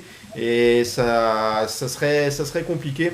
Je me rappelle notamment des saisons où l'OL, par moment, par le passé, avait terminé champion. Alors qu'il ne jouait pas toujours beaucoup mieux que les adversaires. C'est surtout aussi certaines qualités individuelles de super joueurs. On peut noter notamment les statistiques de coup franc de Juninho, qui avait marqué ses passes décisives, qui a aidé aussi l'OL à prendre des points. Voilà, on avait vraiment de super joueurs qui apportaient énormément. Et pour le Paris Saint-Germain, on a vu, c'est qui au milieu de terrain? João Neves, il a mis 3 buts, un triplé, 2 retournées acrobatiques et une frappe en dehors de la surface. Tu te dis, mais comment? Si on rajoute encore ça au Paris Saint-Germain, ça va pas le faire. Mais sinon, sur le débat, selon vous, qui c'est qui peut le plus titiller le Paris Saint-Germain, en commençant par Juju? Alors là, le club exact, je saurais pas te le dire, mais j'espère qu'il y a au moins un club qui va rivaliser au niveau points. Pas les mettre à 20, qu'ils aient pas 20 points d'avance à la mi-saison. J'espère que, bon, pour moi, Paris, c'est 2 matchs, hein, pour chaque club, hein, c'est 6 points. Donc au pire, on perd 6 points, mais derrière, on les talonne. Hein. Ouais, okay, après, le club, je sais pas, je pourrais pas te dire lequel. Ok, tu te mouilles pas, Damien? Bon. Moi, je dirais Monaco, mais Monaco, on verra après. Moi, en fait, le seul paramètre qu'il y a à prendre en compte, Paris, on va dire, n'arrive pas à être champion de France, c'est qu'ils soient épuisés de leur saison de l'année dernière. Il faut savoir qu'ils ont très peu arrêté. Là, ils vont enchaîner encore avec la Ligue des Champions. Le championnat, ils n'ont pas fait un recrutement, voilà, ils ont pas vraiment changé leur effectif. C'est la seule pour moi contrainte pour eux, c'est que les joueurs soient au bout d'un moment HF parce qu'ils ont joué énormément de matchs. Maintenant, s'ils sont toujours en forme, ils seront imbattables. Je dirais Monaco comme ça, mais bon, après le championnat est tellement long. Et les blessures aussi, hein. On a vu ça avec la blessure de Dembélé et Désiré Doué, c'est pas rien en soi, même s'ils ont un gros effectif. Bah, dans ce Ils cas-là, perdent un Hakimi, ils perdent un Dembélé, ça peut être compliqué sur leur côté droit déjà. Mais ils ont quand même des joueurs qui peuvent. Mais voilà, c'est la fatigue accumulée peut-être qui peut faire les choses. Maintenant, ça reste le PSG qui reste un très bon collectif. Ouais. Quelle équipe pourrait le concurrencer le plus selon toi derrière le Paris Saint-Germain? Derrière le Paris Saint-Germain, la place. Je suis pas d'accord avec vous. Pour moi, je suis désolé, le mercato que Marseille a fait, ils ont recruté des top joueurs, hein, Pavard au dernier jour et tout. Pour moi, Marseille, ils ont un effectif bien huilé par rapport à Monaco, voilà, parce que ils ont réussi à chercher les doublures qu'il fallait, sans aller chercher Emerson Palmieri à West Ham. C'est des joueurs qui ont l'expérience européenne. Maintenant, avec l'enchaînement de la Ligue des Champions, à voir. Mais moi, les gars, je vous donne le classement. Pour moi, ça sera Paris, Marseille, Monaco, Lille. Voilà. Ok. c'est quoi ce classement? Merci. Je fais pas le chantier, les gars. Voilà, Damien, il a donné son avis hein, sur le, juste avant. Adil, selon toi, Ah, on qui c'est qui oublie pourrait Lille. concurrencer pour détrôner le Paris Saint-Germain? S'il y avait une infime chance. On oublie Lille. Hein. Merci pour le cadeau, les gars, merci. C'est bon, on oublie. Bah, Lille, moi je verrais bien Lille. Ma Lille vie, cette année deuxième. peut-être. Ok. Tu penses que. Lille deuxième. Et Lyon entre la 4e et la 5e place. Lyon, je les vois 6e, les gars. Et Guigui? Le premier adversaire du PSG, le seul adversaire du PSG, c'est le PSG lui-même. Je veux dire, Ça arrive. il faut qu'il fasse une... non, mais il faut qu'il fasse une saison catastrophique et qu'en face, il y ait une équipe à 80 points, on se base, you, c'est super pour qu'ils perdent. Paris ne perd que, entre guillemets, à cause d'eux. C'est la seule équipe dans le championnat, pour moi, qui à chaque match doit pouvoir dire on doit faire le boulot et gagner. Parce que c'est la seule équipe qui a une marge, évidemment, liée au pognon, mais sur tout le reste de la Ligue 1. Nous, on est à trembler contre Rennes parce qu'on n'a pas Niakate. Marseille qui dit ah là là, on n'a pas, on n'a plus. Attends, qui s'était blessé contre nous Medina. Putain, on va à Lyon, ça peut être compliqué. Tous les clubs, on perd un ou deux joueurs, on est tous en panique. Faut arrêter de rêver. Le PSG, ils ont pas fait de prépa physique. Ils ont gagné leurs 3 premiers matchs. Tout le monde a oublié que Paris s'est même pas préparé physiquement. Ils marchent sur la Ligue 1 en jouant une fois sur deux. Mais par contre, ils sont sur la continuité. Hein. Ça veut dire que du coup, ils peuvent continuer un peu sur la lancée, tu vois, continuer à enchaîner les matchs. Ça peut être aussi positif. Physiquement, c'est dur, mais voilà. Après, Olive, oui, s'ils ont 15 ou 20 blessés, évidemment, ça va être compliqué. Mais pour la Ligue 1, je veux dire, même Kang In-lee et Mayolu, ça suffira largement à rivaliser. Je veux dire, il n'y a aucun... Enfin, pour moi, Paris doit être premier 9 années sur 10. C'est même pas un débat. S'ils sont pas premiers, pour moi, c'est uniquement le leur. Guigui, vous oubliez un facteur, c'est qu'il y a eu la trêve. Hein. Paris, là, ils ont eu le temps largement de les joueurs se poser et tout aussi. Hein. Eux non, ils ont des internationaux à tous les postes. Jojo. Oui, non, mais je veux dire, il y a certains joueurs qui se sont reposés. Hein. Comme qui? T'as certains joueurs de Paris qui se sont reposés, je sais pas les noms. Moi, je propose qu'on mette le titre de champion de France au 2e, du coup. Voilà, comme ça, c'est fait. Donc Paris fait son championnat et tous les autres font le leur derrière, quoi. Et, c'est ça, en fait, le débat, c'est qu'il y a 2 championnats, c'est ce que certains disent, ils en ont marre. Et vous oubliez... En France, il y a 2 championnats. Oui. Et vous oubliez un truc. Vous oubliez tous un truc. C'est qu'il y a la Coupe d'Afrique cette année. Oui, c'est 2 semaines, la Coupe d'Afrique. Ben oui, mais il y a plein de... C'est la trêve, il y a 2 matchs. Il y aura 2 matchs, les gars. Oui, il y a des joueurs... En janvier, il y a la trêve, il n'y a que 2 matchs de championnat que ça va changer. Oui, mais il y a des joueurs qui vont rentrer, ils vont être fatigués. Mais non. Fatigués. Quand ils vont revenir au championnat, ils auront joué la Coupe d'Afrique, que d'autres ils seront reposés. Non, mais ça sera la trêve. Mais de toute façon, en plus, il y a un mercato d'hiver en janvier. Oui. Donc, recruter aussi les joueurs. Si jamais Paris manquait un truc où ils avaient trop de blessés, t'inquiète pas qu'ils recruteraient ce qu'ils n'ont pas fait cet été. Enfin, je veux dire. Non, mais on vient avec Vara, hein. Mais Paris, ils ont une équipe qui permet de faire tourner. Hein. Ils n'ont pas perdu l'économie. Ils ont encore des joueurs hein, derrière. Notamment en commentaire, il y a 2 équipes du côté du Paris Saint-Germain. Bien sûr, ils peuvent mettre une équipe B. Hein. En Ligue 1, tu ne verras pas, tu n'as pas doué Dembélé ou très rarement. Oui, en Ligue des Champions, à Barcelone, peut-être que tu le verras. Mais en Ligue 1, tu ne le verras pas. Les gars, j'attends de voir, c'est que Dembélé il est absent, Désiré Doué il est absent. Oui, les gars, là, on va vraiment voir si le Paris Saint-Germain est orphelin de ces joueurs-là. Avec moins de profondeur, peut-être. Avec moins de profondeur, ça se trouve, Paris vont peut-être bloquer sur certains matchs.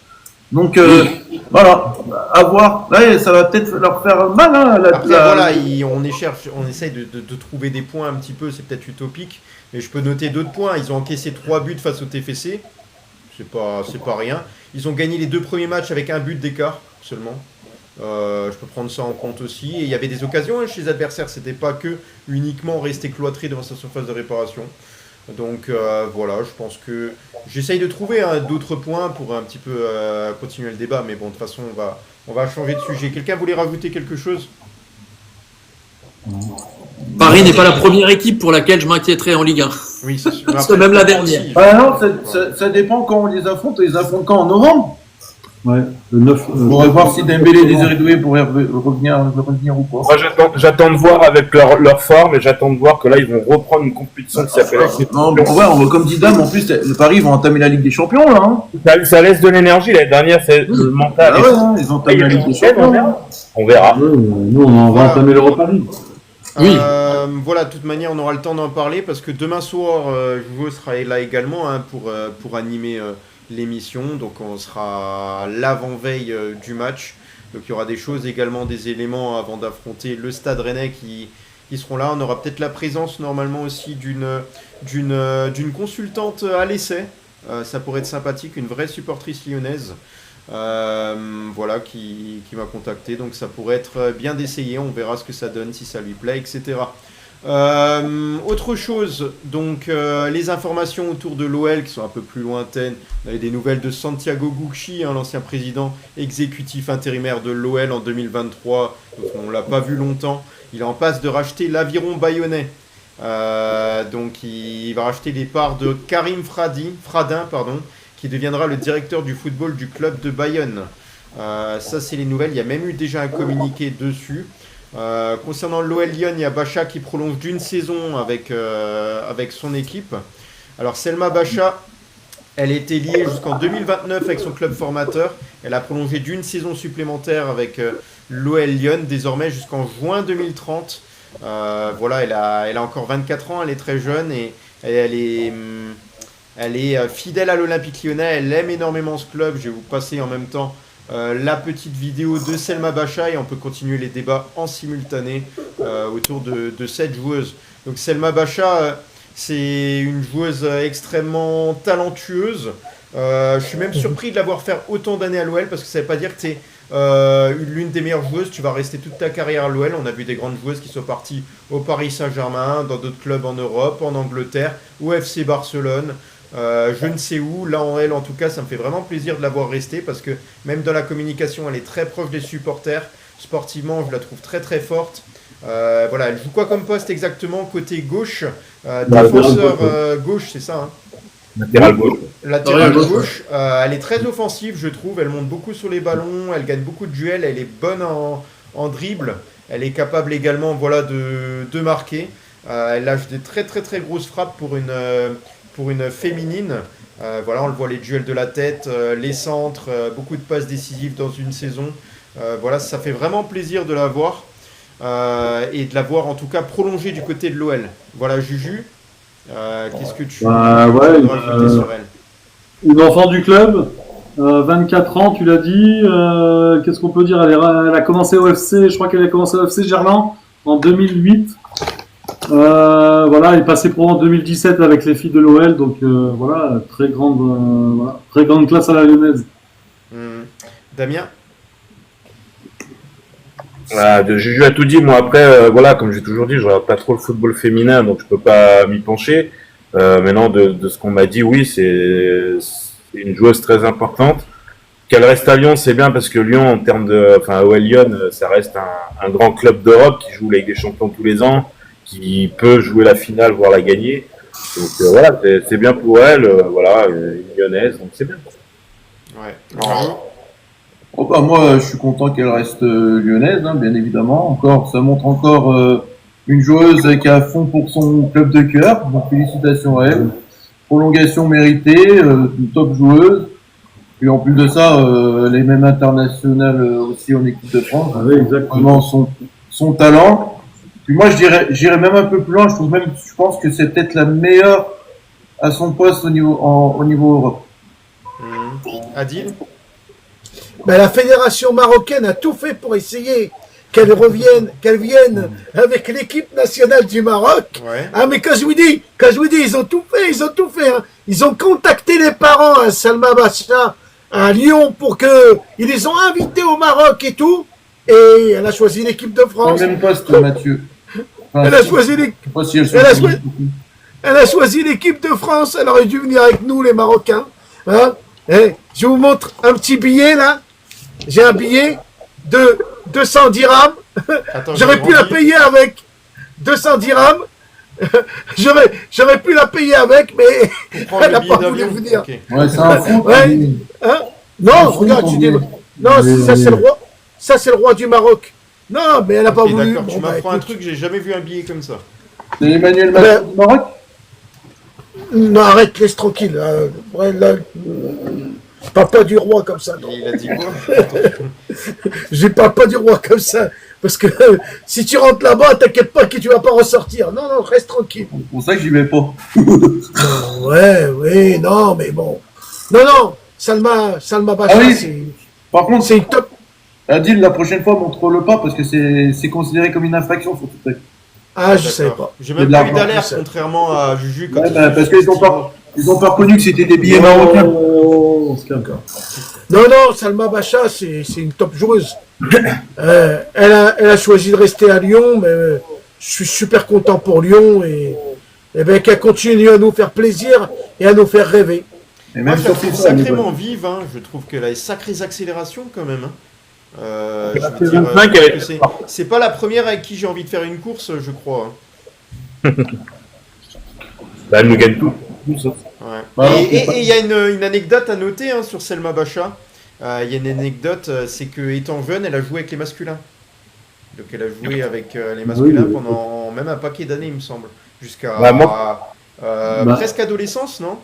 Bah, quand je jouais au foot, en moins de 13, moins de 11, on avait une fille dans notre équipe. Numéro 6. Ouais, il n'y avait pas d'équipe féminine, ouais, bah oui, avant. Hmm. Ça n'existait pas. Ouais. 2017, elle a signé pro. Ça va être à un moment où ils sont passés pro, les filles. 2017, non? Voilà, donc voilà, en tout Elle cas, était amateur, faut hein. le faire hein, pour s'imposer dans une équipe masculine. Ça prouve ses facultés à la fois techniques et physiques. Voilà, donc on a parlé de ça, je pense qu'on va attaquer... Attends. Non, non, qu'est-ce qui se passe t'as pas Adil dit à Juge. Excuse-moi de te couper. T'as pas demandé à Guigui qu'est-ce qu'il pensait de Salma Bacha. Ah, c'est Il y vrai. en a un qui suit. Il y en a un qui suit. Ah, j'ai failli l'oublier. Et pourquoi Guigui, il est toujours à la fin? Alors que d'habitude, il n'apparaît jamais au début. Bah, c'est pas rendre Toujours alphabétique. excentré. Désolé de t'avoir coupé, Olivier. Ouais, non, mais t'as raison, heureusement. Heureusement. Ouais, comme Malik Fofana excentré côté gauche. Non, non, mais bah, c'est bien qu'il y ait une joueuse d'expérience et qui continue à l'OL, parce que même pour les plus jeunes, je crois que ça avait été dit en bas, c'est quand même aussi une source de motivation de voir une joueuse qui fait une très très très grande partie de sa carrière, peut-être toute sa carrière à l'OL, 9 Ça ans, permet 9 ans, je à crois, te- 9 ou 10 ans. à terme de prendre le relais d'une Wendy Renard quand elle partira à la retraite, d'avoir ce rôle de cadre aussi. Mais oui, non, mais tant mieux qu'elle continue, ça veut dire qu'elle se sent bien, qu'elle pense que l'OL peut encore gagner des titres. Sinon, je pense qu'elle aurait peut-être été approchée par d'autres clubs européens. Donc, c'est qu'elle a quand même encore conscience de la valeur de l'équipe et qu'elle pense qu'elle peut remporter des trophées en club. Ouais, voilà. Ben, merci Adil, encore une fois, qui remplit un petit peu le rôle de conciliateur. On va rajouter Il un a truc. vu des choses que j'ai pas vues. Ouais. On va rajouter un truc. À chaque bonne action d'un chroniqueur, on lui rajoute une étoile sur le t-shirt. Voilà, ben, on va avoir des t-shirts remplis d'étoiles, certains. Mais moi, je suis déjà une étoile. Allez, Damien, on va partir du coup sur l'Europe Arena. Qu'est-ce Allez. que tu nous as préparé là? Alors déjà, avant d'attaquer, j'ai un gros dossier parce que nous sommes le 11 septembre 2025. Je ne peux pas parler, on en a parlé tout à l'heure, des terribles attentats qui s'est passé. Mais en fait, le 11 septembre 1932 a vu le jour notre championnat de France, les gars. Voilà. Donc voilà, mais avant de parler de tout ça, je voulais une info qui vient de tomber d'RMC l'After. Monsieur Gerlinger est l'invité à 22h de l'After foot ce soir. Donc pour ceux à qui ça intéresse, notre directeur. J'écoute de toujours l'OL. la rediffusion, mais après celle de Peuple du Rhône, généralement. Donc là, voilà, il est invité à 22h, Gerlinger. Donc ceux qui écouteront, ça peut être pas mal. Sinon, je voulais parler aussi d'un truc. Donc ça s'est passé il y a 1 an, mais c'est sorti aujourd'hui. Edinson Cavani a sauvé la vie d'une petite fille d'un journaliste uruguayen. Donc c'est sorti aujourd'hui. L'histoire est quand même folle. Hein. C'est pour ça que des fois on peut être bien en France parce que au niveau médical ça peut être très compliqué dans d'autres pays. Il faut savoir que cette petite fille avait besoin d'une chirurgie vitale urgente. Le problème, c'est quand elle est arrivée à l'hôpital en Uruguay, ils lui ont demandé à son père la somme en espèces totale, immédiate, ce qu'il ne pouvait pas faire. Il l'a expliqué. Et en fait, il connaissait Edinson Cavani, il l'a appelé. Cavani, qui joue à Boca Juniors, n'était pas sur place, a appelé un ami restaurateur qui connaissait de la banlieue où est en Uruguay. Et du coup, cet ami restaurateur a pris les caisses de son restaurant pour pouvoir payer l'intervention vitale de cette jeune fille. Elle a été sauvée. Et du coup, ce journaliste a parlé aujourd'hui en disant que pour lui, Edinson Cavani est la personne de Laurent était pour eux des anges, voilà, qui ne remercieraient jamais assez. Donc voilà, la petite fille a été sauvée, donc c'était important d'en parler aujourd'hui. C'est sorti aujourd'hui, donc voilà, ça faisait 1 an déjà. Donc voilà. C'est pas le premier beau geste d'Edinson Cavani, donc ça montre vraiment la qualité humaine, les qualités humaines de cet homme, hein, qui est vraiment super. C'est aussi quelqu'un très proche du peuple, de son peuple. C'est quelqu'un qui aime bien prendre les transports en commun. Il avait beaucoup été surpris dans les transports en commun et voilà, il communique beaucoup avec les gens dans la rue. Il est très accessible. CR7 c'est le même. Ouais, il y a énormément de joueurs comme ça et c'est beau et c'est bien. Et quand ils font des choses bien, il faut le dire. Donc voilà, bravo à Edinson Cavani. Donc voilà. Sinon, t'en as pas parlé, je pensais que t'en as parlé. C'est l'anniversaire d'un ancien Lyonnais aujourd'hui, Eric Abidal, 46 ans. Donc voilà, il fallait le dire. Eric Abidal, 46 ans. Joyeux anniversaire à Eric Abidal que j'adorais beaucoup à l'OL. Et Jordan Ayou, 34 ans aussi aujourd'hui. Donc ouais, joyeux anniversaire à eux deux. Et donc voilà, le gros sujet que je voulais parler, c'est aujourd'hui la date d'anniversaire du premier match de notre championnat de France. Alors ça va être marrant parce que il faut savoir que la première année, donc ça a commencé le 11 septembre 1932 au 14 mai 1933. Déjà la première année, il y a eu 2 corruptions dans le championnat. Vous allez rigoler, on en reparlera dans quelques minutes. C'est marrant, c'est très marrant. Donc voilà, la tenue du premier championnat de France Football en 1932 s'appuie sur 2 grandes nouveautés dans le pays, l'organisation d'un championnat d'envergure nationale et la professionnalisation des joueurs et des clubs. En fait, depuis la fin de la Première Guerre mondiale en 1918, les championnats de football en France sont organisés uniquement par les ligues régionales. Donc, il y avait une quinzaine de ligues régionales en France.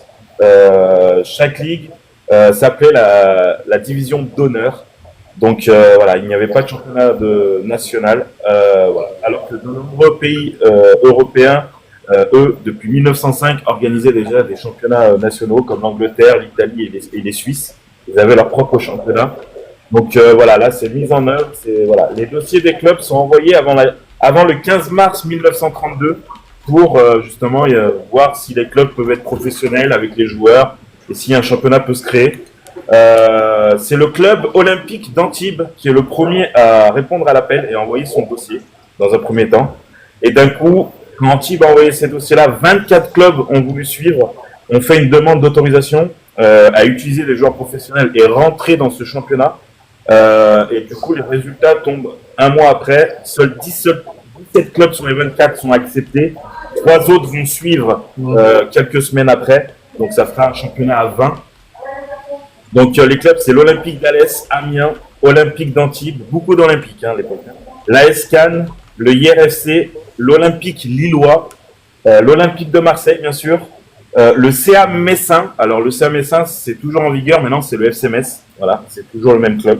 Le SO Montpellier, le FC Mulhouse, l'OGC Nice, le SC Nîmes, le Club français, l'Excelsior AC Roubaix, le RC Roubaix, le FC 7 et le FC Sochaux. Les 3 autres clubs sont rajoutés. Il y a le Stade Rennais. Damien, on dit toujours que le Havre est le club doyen. Et là, tu nous dis en 1932, Havre n'apparaissait même pas là-dedans. Parce qu'il y avait une Coupe de France avant, il jouait la Coupe de France. Mais le Havre apparaît après. Il n'a pas encore parlé du championnat. Là, c'est le championnat national. En fait, avant, il y avait des matchs de football. Ça jouait, mais c'était les ligues qui créaient leur propre ligue. Chaque équipe jouait. Donc ces clubs-là existaient. C'est juste eux qui ont fait la demande pour entrer dans le championnat, en fait. Et en fait, ce championnat se déroule, le premier championnat avec 2 poules, le groupe A et le groupe B, 10 équipes par poule. Et les 3 derniers descendaient en division 2. La division 2 est créée l'année d'après, justement, quand les clubs descendent. Donc voilà, alors j'avais expliqué, vous vous rappelez l'Angleterre, 2 points pour une victoire, 1 point pour un nul, 0 pour la défaite. Ils ont pris le même système en France. Donc voilà, 2 groupes. Et il faut savoir que le premier de chaque groupe est en finale. Une finale qui se jouera à Colombes, à Paris, vers Paris. Donc voilà, les 3 derniers descendent. Et ce que j'ai noté aussi, au niveau des équipes, chaque entraîneur de chaque équipe, aucun entraîneur n'était français. Il n'y avait pas d'entraîneur français dans les équipes. Alors peut-être que ils parlaient bien français, mais ils avaient un pays respectif. Il y avait beaucoup de pays de l'Est, entraîneurs pays de l'Est, de ce que j'ai remarqué au niveau du championnat. Mais bien sûr, ce championnat donc se déroule très bien jusqu'au premier scandale. Et quel club a fait le premier scandale? Bon, Marseille. Olympique de Marseille.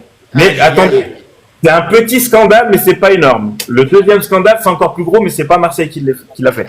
En fait, il y a un match qui se joue entre Marseille et l'Olympique Lillois, justement.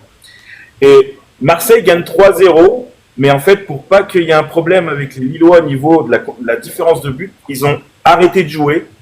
Donc en fait, Marseille, tout le match, n'a plus dépassé la ligne médiane. Et ils ont voulu à Jean Boyer, ancien joueur de Marseille, qui faisait exprès, quand il allait attaquer, de revenir en arrière. Donc ça avait fait un premier scandale à l'époque concernant ça. Mais le deuxième plus gros scandale vient de l'Olympique d'Antibes, qui est premier. Donc ils sont en tête du groupe B. Mais juste avant donc premier, ils devaient jouer la finale du championnat de France à Paris. Et ben juste avant ça, le scandale éclate parce qu'en fait, le dernier match, l'entraîneur qui a pris lui seul la décision d'aller au FC Fives, qui est un club nordiste où ils ont été joués, il a été dans le Nord et en fait, il a acheté les dirigeants du FC Fives 35 000 francs à l'époque. Et les dirigeants notamment avant la finale, ils ont dit il faut qu'on parle, il faut qu'on se taise. Ils en ont parlé à la fédération. Donc la fédération a immédiatement dit que ce club d'Antibes était radié, donc ne devait plus exister. Pourtant, il devait jouer la finale. L'entraîneur lui-même donc je sais pas si cette personne est décédée, j'ai pas regardé, a été interdit de toute licence à vie dans le football en France. Donc voilà, c'était une grosse sanction déjà à l'époque. Et le capitaine Villaplane a été aussi interdit pendant 10 ans normalement de jouer au football, mais il a pu rejouer un peu après. Et donc du coup, qui dit pas le droit de jouer la finale, c'est donc l'AS Cannes qui était deuxième, qui va en finale à Paris contre l'Olympique Lillois. Et du coup, la finale se joue devant 16 000 spectateurs en 1933, le 14 mai 1933. Et cette finale est donc pas mal parce que la finale se termine à 4-3 pour l'Olympique Lillois. Donc l'Olympique Lillois, si vous allez voir le classement, est le premier champion de France. Voilà. Et du coup, ça se finit à 4-3 avec un but décisif inscrit par Georges Wickelmans. Donc pas mal, il y avait 18 journées aussi dans le championnat. Et cette saison se termine avec les deux premiers meilleurs buteurs du championnat de France, Robert Mercier du club français et Walter Kaiser du Stade Rennais qui arrive avec 15 buts au total sur ce premier championnat de France. Olivier, je ne sais pas si tu as pris la photo de l'Olympique Lillois.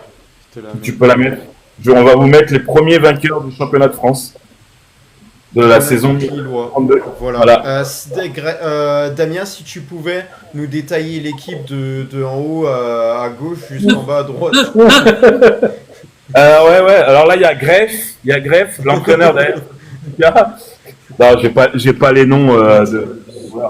Et de ce temps-là, 3-5-2, non? et de ce temps-là, il y a. Il jouait en 11 joueurs. 3-5-2 de mémoire.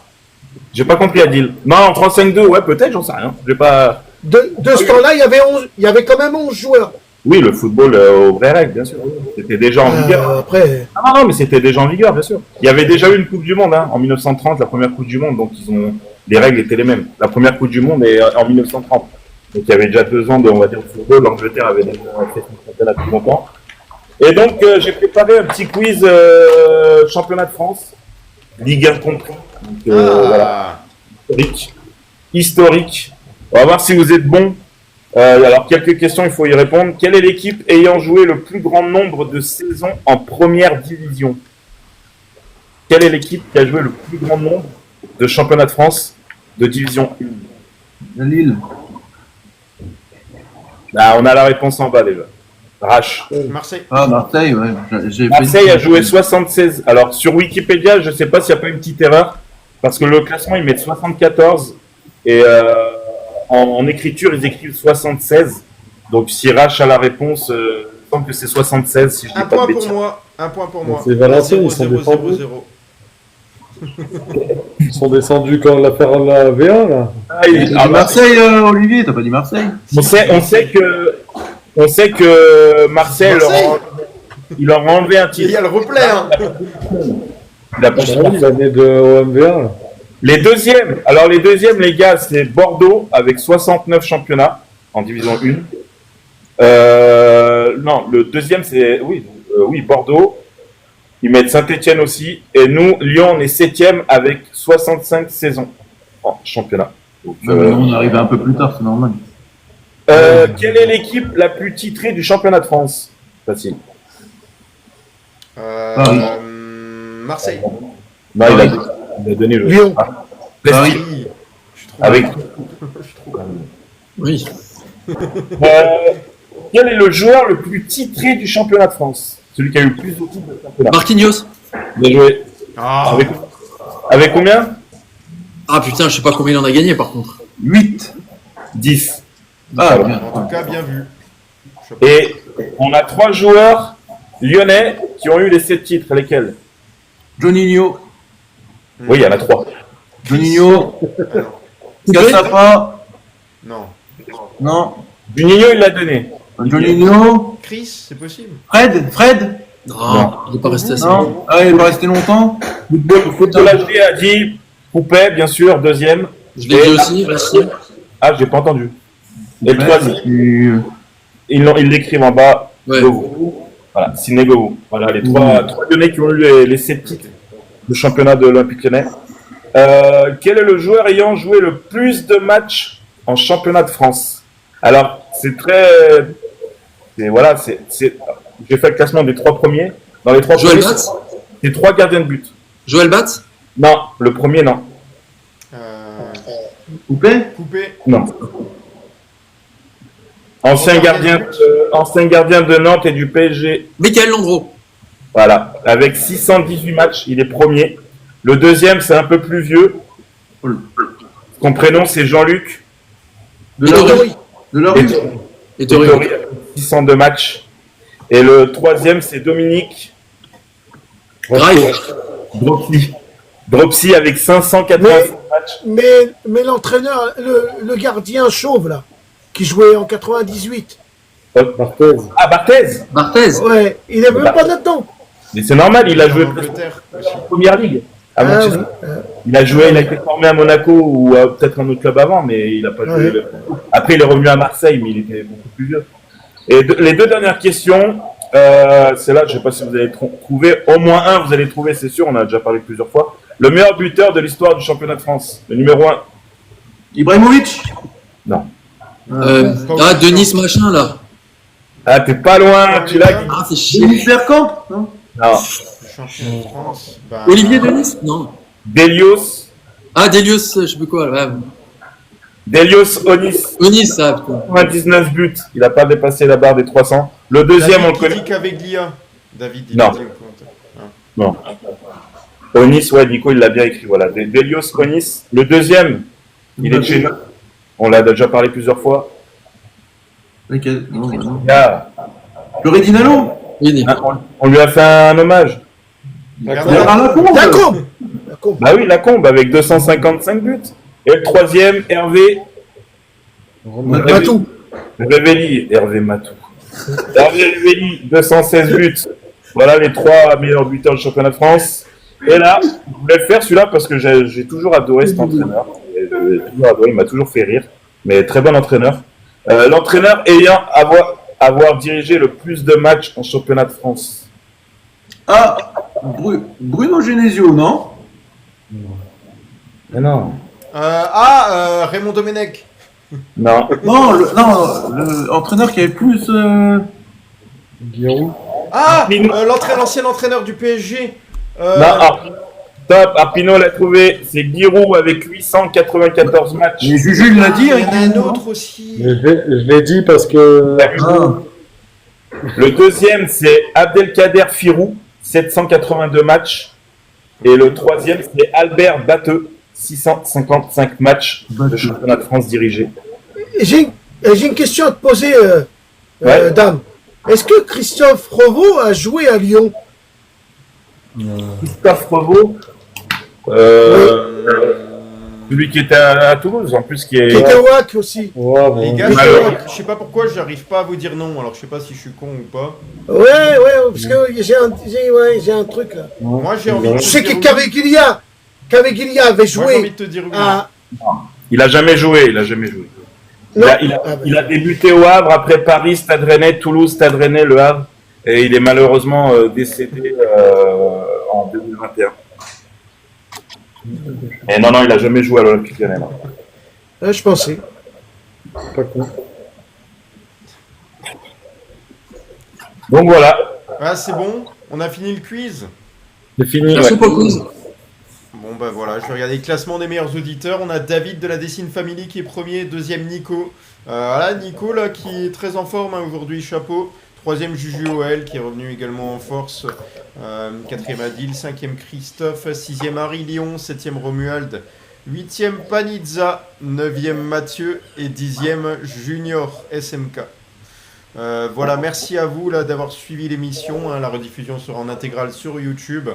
Voilà, donc c'était un plaisir de vous retrouver. Demain soir, on aura une quotidienne avec Jojo. Jojo qui devrait accueillir normalement une consultante féminine. Du coup, il faut que je vois avec lui. Qui sera à l'essai, qui aura envie de montrer des choses, qui connaît très très bien l'OL.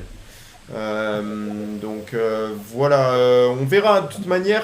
On va se rapprocher petit à petit de la grosse affiche au Roison Park, donc ça va être très intéressant. N'oubliez pas que le jour du match, on fait l'avant-match, le match commenté par Jojo sur le compte Peuple du Rhône. Ah, tu préfères sur le compte Peuple du Rhône, du coup? C'était la surprise que je voulais te faire. Ah, Et il y aura le débrief à la mi-temps et le débrief d'après-match directement. On s'empêche pas d'en reparler le lendemain si jamais il y en a. Quoique, on pourrait prendre un petit jour de repos si on a enchaîné toute la journée, c'est sûr, pour ceux qui sont disponibles. Mais dans tous les cas, voilà, ça va être très sympa, les gars. Donc suivez-nous et merci à tous du soutien. Merci à tout le monde. Yes. Bisous Merci à tous. demain, retour des analyses et statistiques. Allez l'OL. Bonne soirée. Ciao.